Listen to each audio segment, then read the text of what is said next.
You're working your tail off in your commercial cleaning company, but the profits are razor thin and you feel stuck, right? You're scrubbing and scheduling and scrambling from dawn to dusk. But when you look at your bank account, the numbers just don't reflect the sweat, the effort that you've poured in. You've tried everything to grow, networking, finding bids online, maybe even blowing a couple bucks on some ads, but nothing seems to move the needle. You're trapped, perpetually busy, but not consistently profitable. It feels like you're running on a hamster wheel and you're starting to wonder if this business is even worth all the stress. What if I told you the single biggest mistake you're making has nothing to do with finding new clients? What if the key to unlocking real growth isn't about working harder at all? In this video, I'm going to reveal the 3 common errors that are costing you thousands or hundreds of thousands of dollars and show you exactly how to fix them, potentially doubling your income without even landing a single new customer. The mistakes that keep good, hardworking owners of cleaning companies from building real wealth, creating freedom. They're subtle, they're sneaky, and just about everybody makes them, especially the newer people. But by the end of this video, you're going to have a clear,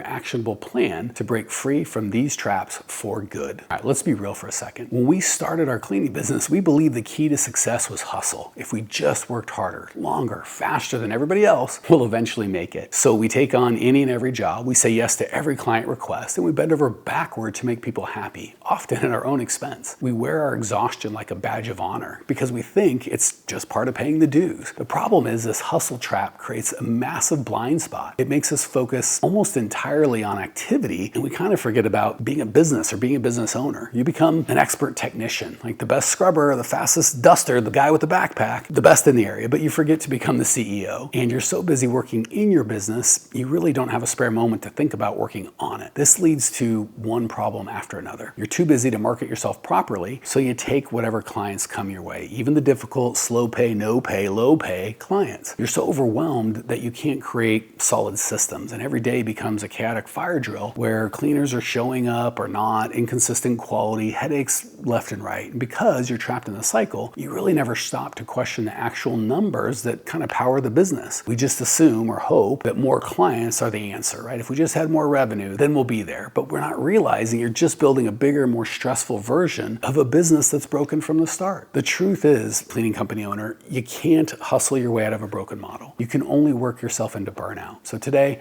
we're going to put a stop to that. We're going to count down the 3 biggest mistakes that are keeping you stuck. Starting with number 3, building to the absolute number 1 error that's holding you back today. The 3rd most common mistake I see in cleaning companies is having a totally passive or even non-existent marketing strategy. When I ask commercial cleaning owners how did they get clients or how do they get clients, the number 1 answer is like shoe leather and door knocking, cold calling, right? And that can be a fine way to get your first couple of clients or to get your company off the ground, but relying on you beating the streets isn't scalable, and honestly, it's a recipe for burnout. When you don't have a real marketing plan, you're stuck taking whatever client happens to float your way. Clients wanting, can I get service every other week? Or, can I just want the absolute cheapest price? Worst of all, clients that don't respect you, your time, your team, or even your rules, right? You attract price shoppers instead of value seekers. The fix, my friend, is to stop being a generalist and start being a specialist. You just need to keep laser focused on who your ideal client is. I mean, seriously, let's take a moment. If you could create one perfect customer out of thin air, if you've got a couple that what exactly do they look like? Like, are you going to become the go-to expert for medical offices that need specialized disinfection or clean room care? Or are you going to partner with property managers who might manage hundreds of thousands of square feet per guy, per gal? Not only can these relationships be worth millions of dollars over the years, they're your secret weapon for referrals, so the good clients start coming to you instead of you chasing them. And because you're actively or proactively choosing who you want to attract, you get to pick the best of the best. We coach our clients to use a Dream 100 strategy, with each client having a minimum lifetime value, not average, not maximum, minimum of $100,000. This way, if you just get a client a month or even 10 a year, you add at least $1 million, often much more, to your business, $1 million of value to your business every year. Now, once you have this crystal clear picture of exactly who you want, all your marketing decisions become clear and simple. You're no longer just marketing janitorial services. You're marketing a very specific result to a very specific group of people whose pain and frustration you understand better than they do. And when you effectively communicate that pain back to them in a way that they're like, how does this guy get me? In your marketing, they correctly assume that you can fix that pain. So how do you reach them? How do you communicate this? Well, you go where they already are. Trade associations are a goldmine, right? They gather the best of the best in their given industry, often several times a month. And when you join the organization, you get the opportunity to get to know them in a personalized, non-bidding situation as a friend. So they feel like I've got a friend in the business as opposed to calling you for a cattle call with 9 other guys or gals. Now, when you identify exactly who you want and you know that every one of them is worth at least to $100,000 lifetime value, all sorts of cool opportunities open up. You can stalk them on social media. You can send them lumpy mail, get personalized gifts, hold lunch and learns. Any way you can imagine building a relationship with these people that actually sounds like fun to you. Now, by focusing your marketing on the right people, it does a couple things. First, your marketing becomes way more efficient and cost effective. Second, you start attracting, not chasing, a steady stream of high value clients who value you. Soon, people in your niche start to talk, and suddenly you're the guy or you're the gal who they do all the car dealership or churches or warehouses or wherever you are. You just become the guy. The second biggest mistake, and the one that causes so much daily stress, is failing to build and use systems that you love or that you actually enjoy working with. Running a cleaning company without systems is like trying to build a house without a blueprint. It is chaotic, it's inconsistent, and eventually it's all going to come crashing down. Now, you can feel this lack of systems in a couple very painful and specific ways. First, you don't have any real employee training, right? You hire someone, you show them the basics, maybe one night, 2 nights, and you hope for the best. The result, well, it's obvious. It's going to be wildly inconsistent service. One cleaner might do a fantastic job some days, but they get sick and you send a replacement. The client complains that a bunch of things were missed, and it just kills not only customer loyalty, but trashes your reputation. Second, your scheduling oftentimes a mess, right? You're juggling everything on paper, a messy spreadsheet with a bunch of notes on which cleaners will work where and with whom and all that sort of stuff. And one cancellation throws your whole week into chaos, and you end up wasting hours trying to piece it all back together, leaving, gaps in your day or double. It's a headache, right? Not only that, it has upset customers, it's a constraint, and it just can be a reactive nightmare. Third, you fail to set clear boundaries with your clients. Because you don't have an effective systematic sales process, you suffer from scope creep, right? A client asks your team on the bid, oh, you just need to do the high traffic areas, right? And then they complain that you missed something on the edge. They only want you to clean twice a week, but they complain their place is dirty when you and they both know it's a 5-night-a-week job. Before you know it, your team's trying to do $300,000 worth of work every month, but you're only charging $2,000 a month, and often you're having to wait to even get that paid. All because you never set firm boundaries. This just leads to frustration and feeling like you're being taken advantage of. So the solution is to start thinking like a franchise, even if you're just a 1 or 2 person show. The way you do that is start with standard operating procedures, SOPs, for every critical part of your business. Start with training new cleaners. Obviously, you'll want a basic checklist to make sure things don't get missed, but you'll want to overlay that checklist with core values matched hires, a clear understanding of how your client should feel when they arrive at their building. Instead of page after page of long, boring stuff that no one's ever going to read, you can even record a series of short videos, post them on YouTube, make them private or public even, that show your team not only how to clean, but more importantly, what it looks like to be a part of your team, what the culture feels like, and how they can contribute best. Now, good training, proper client expectations, and a strong culture creates a predictable, reliable result that works without you having to micromanage every goddamn thing. Finally, create a rock-solid client intake process, right? First, on the sales side, set expectations properly. We tend to overpromise, don't do that. Make sure that the time to value to client is quick as humanly possible, right? You may not start for 30 days, but you can leave a gift right away.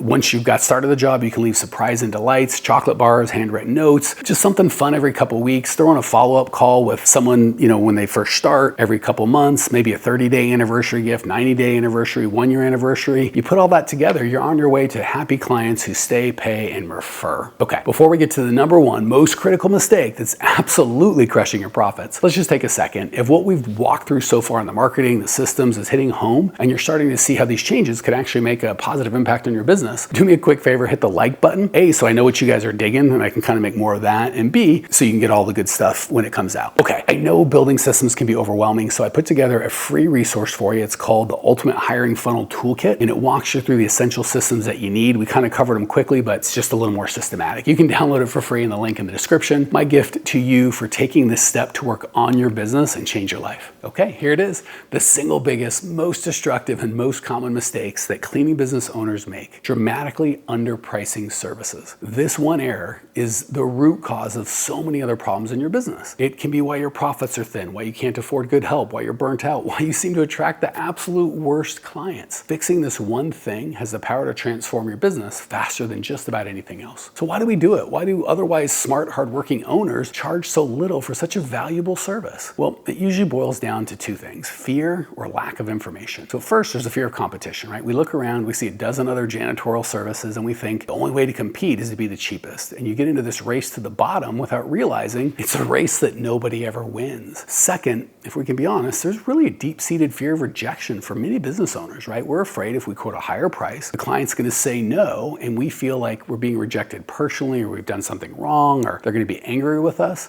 And it becomes easier just to say a low number that you think they're going to accept and makes you feel good, even if it kills your business. The other side of the coin, or the second big thing that holds us back from pricing properly, is just flat out not knowing our numbers, right? Most owners just have no idea how to actually calculate prices. They guess, copy competitors who's probably not profitable. Trust me, I coach you guys. Or they'll just, I hate to say it, pick a number that feels good, right? It sounds crazy to say it out loud, but so many people do. The problem is they don't really know their costs for their overhead or their costs to provide a service, so they don't really have any idea if they're making money on any given job. And the consequences of this are devastating. Underpricing makes it impossible to pay your staff a good wage. That leads to high turnover. That leads to not being able to afford or invest in quality equipment or supplies. No room for error or late pay, which you know people do. So one surprise expense or one net 30 that turns into net 60 can wipe out an entire month's profit. Worst of all, you attract clients who see cleaning as a cheap commodity, not a professional service to be valued. These are the clients who haggle, complain, and will drop you in a second if they think they can save a nickel. All right, so this is how you break the cycle. It's a multi-step process that starts with a huge shift in you and your mindset. Step one, know what numbers are important, what your important numbers are now, and what they should be. So you can't set a profitable price until you know exactly what it costs you to run your business. The good news is you don't need every little detail in your P&L. There are really just 4 key numbers that you've got to know every month. First, you need to know your revenue. Super easy. Most owners know it. Big thing is actually put too much focus on the revenue, not enough on the other 3. Next, you need to know what it costs to actually do the job, right? We call this cost of goods sold, COGS, COGS.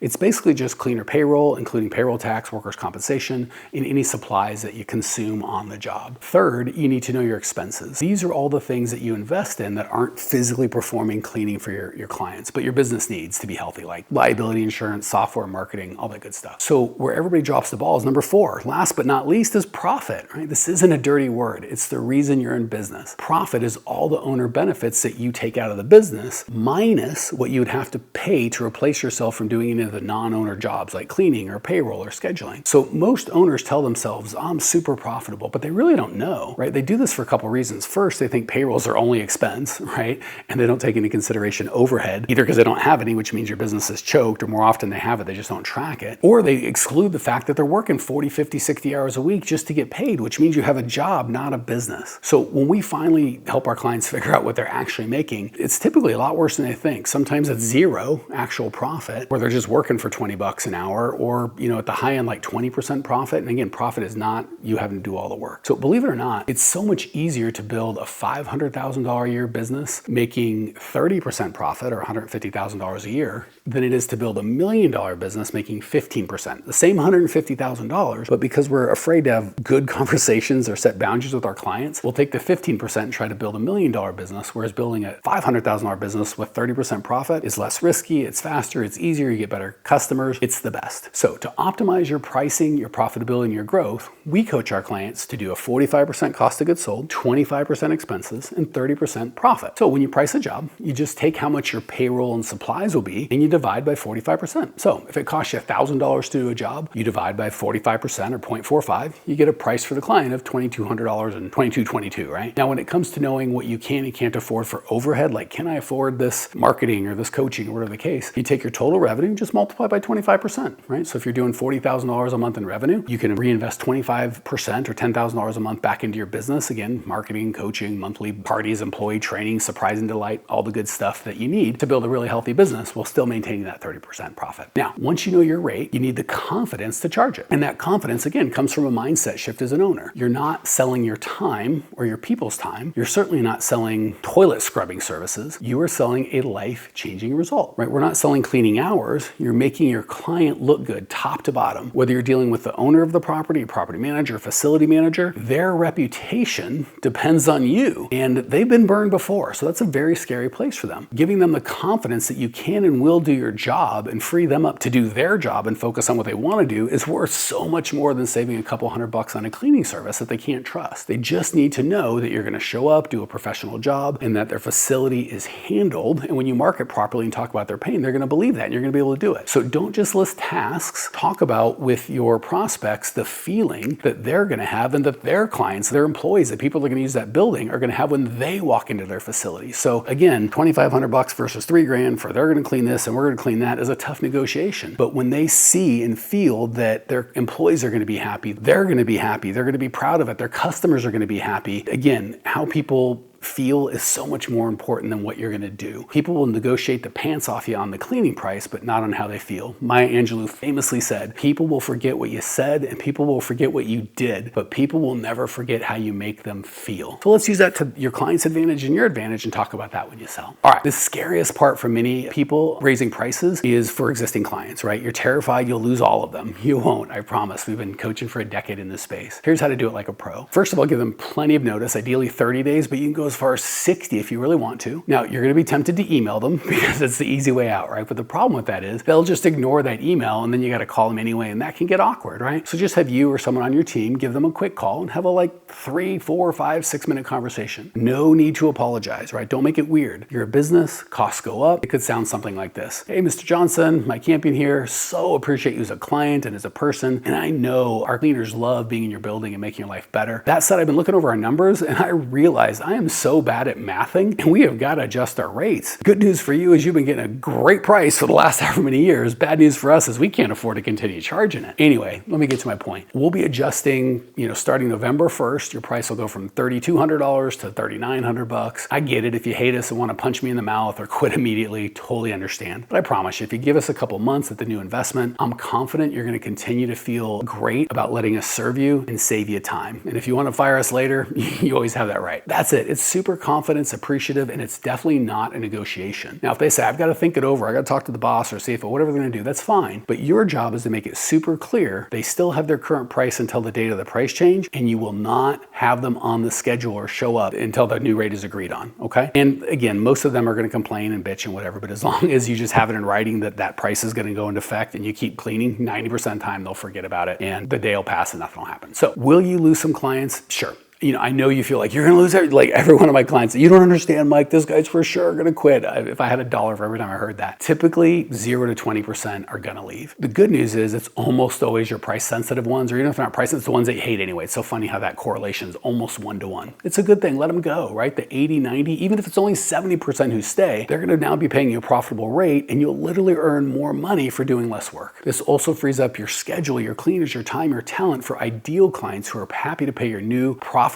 rate from day one and appreciate the work that you do. Step 4, structure your pricing for maximum profit. Finally, or first of all, get away from hourly billing as quickly as you can. Hourly rates are equals commodity, right? And a client, well, actually what happens is it punishes you for being efficient, right? The better and faster you get, the less you make. Another thing is don't sell out of your wallet or your fears, right? Don't think oh my gosh, $6,000, that seems like so much for cleaning. Well, do you own a multi-million-dollar building and all the square footage? It's not about what you would pay. It's the value that you bring for your prospect. So you're going to base what you charge, you're going to base your income on their outcome. You're selling the most valuable thing on the face of the earth, which is time and certainty. The cost of them losing a client or employees being unhappy or their reputation or having to deal with the cleaning company instead of running their business is so much more expensive to them than the investment they're going to make with you. Charge based on how much better their lives are going to be with you in it, not how much your fears tell you can or should charge. Now, when you're creating a quote, we're going to focus on profit first and realize a non-profitable customer is worse than no customer at all. It's better to lose a winner than win a loser. The customers that aren't priced right and aren't profitable take up a bunch of time, they often complain, and they don't contribute to your goals or your vision. Like we talked about before, price isn't based on gut, it's based on your cost of goods sold, math, not what feels or sounds scary to you. Next, you're going to present it to the client as a flat fee, and you're going to tie it to the outcomes they get. So what you'll say is, hey, John, so excited we're talking. I know that you mentioned the employees yell at you when it's not good enough, your boss yells at you, you're spending 20-30% of your time managing the facility, the cleaners, when that's not even supposed to be part of your job. We can cover all of that, make it go away for just $3,800 a month, right? That ties your income to their outcome and separates what you charge from the clock and allows you to make more profit the more efficient you can provide the result. And they focus not on the money or the time, but the result that you provide, which is where they should be. So let's recap. We've talked about the mistake of having no marketing plan, which forces you to kind of say yes to any client who calls. We've discussed the chaos that comes from not having systems for training and scheduling or client management. And most importantly, we expose the number one mistake holding you back, underpricing your services, especially when it's out of fear. The common thread here is a shift in you as the owner, your identity, and the need for you to stop thinking like an employee in your own own business and start thinking like a CEO. Your business isn't a way to pay your bills. It should be a machine to build wealth and freedom, not just for you, but for your family. And that's going to require you to focus on marketing, build smart systems, and most of all, price your services for the incredible value you deliver. Fixing your pricing is the fastest way to transform your business. It gives you the money to pay yourself and your team well, invest in growth, and to finally get off that hamster wheel of being busy but broke. It's going to give you the breathing room to work on your business, not in it. And you've got a valuable skill. You improve people's lives and you deserve to be paid well for that. If you're ready to stop being underpaid as a worker in your own company and start being a profitable CEO, subscribe to the channel so you know when I drop new videos that are actionable and have advice just like this designed to help you build a more profitable, stress-free cleaning company. And if you want to work with me and my team directly so we hold your hand and get these strategies in place with you, hit me up on Instagram. I think there's a link in the description and we can talk through where you're at, where you want to be, and help you come up with a plan and see if our team's a good fit to get you there or not. Really appreciate you staying to the end. Again, share, like, all that good stuff. Hopefully there's a ton of value. Comment below. I respond to everyone and I'm sure we'll talk soon.